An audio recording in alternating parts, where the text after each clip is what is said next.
operations. Ito madali lang to guys. May bids na ako na ito sa YT. If ever na trip mo. Basic lang. Number 1. Pag mga mahihirap, sa'yo yan dapat nanonood. Meron ganyan. So, let's say, ang matrix, diba? Rectangular array of numbers. Pwedeng mag-add, pwedeng mag-subtract. Basta same yung size ng dimension. So, for example, meron tayong 1, 2, 3, 4. Then, i-add natin sa 5, 6, 7, 8. So, pag ganun tayo Ayan. Basta, ganyan. So, anong kakalabasan? 2 by 2 yan parehas guys. Kasi ito yung row, 2 yung column. Yung row pa ganito column pa ganito. So, pag nag-add, i-add lang natin 1 plus 5. Magkakaroon tayo ng 6. Then, 2 plus 6 magiging 8. Then, 3 plus 7 magiging 10. 4 plus 8 magiging 12. So, ganun siya ginagawa.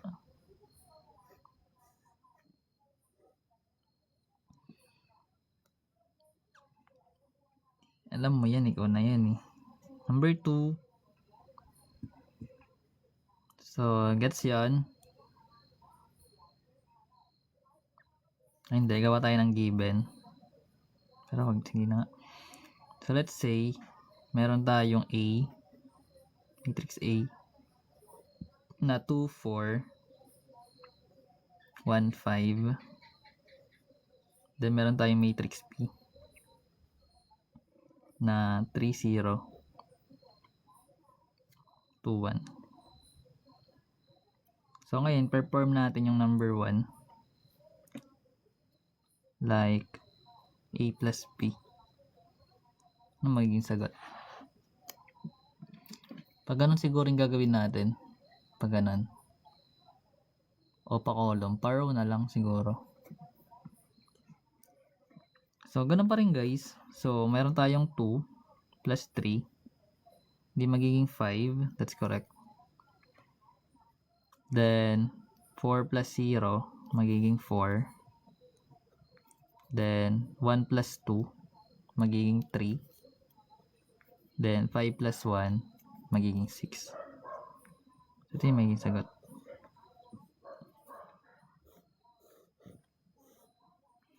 Next, number 2. So, let's say naman is A minus B. So, kapag A minus B naman, ganun pa rin gagawin. Pero mag-subtract ka, syempre. Ang sagot. So meron tayo guys 2 minus 3. That is negative 1. Then 4 minus 0, which is 4. Then 1 minus 2, that is negative 1. Then 5 minus 1, which is 4. Ito yung magiging sagot natin. Number 3. So, kapag naman guys, may scalar, kumbaga nagmo-multiply ka lang, nag-distribute. So, let's say yung given is 2A, yung pinapahanap. So, bali ang gagawin lang naman guys, is yung matrix natin na A, multiply mo lang yung yung nasa loob, yung elements by 2. So, bali magkakaroon ka ng 2 times yung matrix A natin na 2, 4, 1, 5. Hello, thank you, Miss A. And live na guys. Bye-bye. Ay. Thank you. Dami naman ng guys. Thank you po. Bye-bye na guys. Joke. So, ganun siya ginagawa. So, kunin natin yung matrix A. Then, multiply lang natin siya 2. Scalar tawag ito guys. Scalar multiplication. So, bali magkakaroon tayo ng 2 times 2, which is magiging 4. Then 2 times 4 magiging 8. 2 times 1 magiging 2. And 2 times 5 magiging 10. So, ayun na. Basic. Ba? O, kunyan, kunyari, meron tayo number 4. 3B. So, ito yung ano natin, guys. B. Okay. So, basically, kukunin natin, guys, yung matrix B natin, no? So, yung 3. Then, yung B natin is 3021. 3021. Then, same lang ginawa natin sa number 3. Multiply lang natin. So, 3 times 3 magiging 9. 3 times 0 is 0. Then, 3 times 2 magiging 6. And 3 times 1 which is 3. So, ito na yung magiging matrix natin. Number 5. What if meron tayong A plus 2B? Hello. Ang hirap na guys. Ito yung matrix natin. A plus 2B guys, no? Yung binapahanap. So, meron tayong A.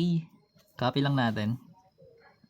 That is 2, 4, 1, 5 plus yung scalar natin na 2B. So, yung B natin is 3021, di ba? 3021. Then, simplify muna natin to guys. So, copy lang natin tong A na 2, 1, 4, 5. Then, plus yung 2 times 3 magiging 6.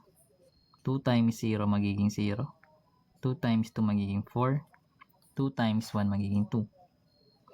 Then, i-add na natin. So, pag in-add natin yon, 2 plus 6 magiging 8. Then, 4 plus 0 magiging 4. 1 plus 4 magiging 5. Then, 5 plus 2 magiging 7. So, ito na yung magiging sagot natin. So, ganun na mag-add, mag-subtract, tsaka mag-scalar. May tricks. Ano yan guys, if ever na trip nyo aralin yan, meron sa YT ko yan. Doon ko pinapost kasi yung ano eh, yung mga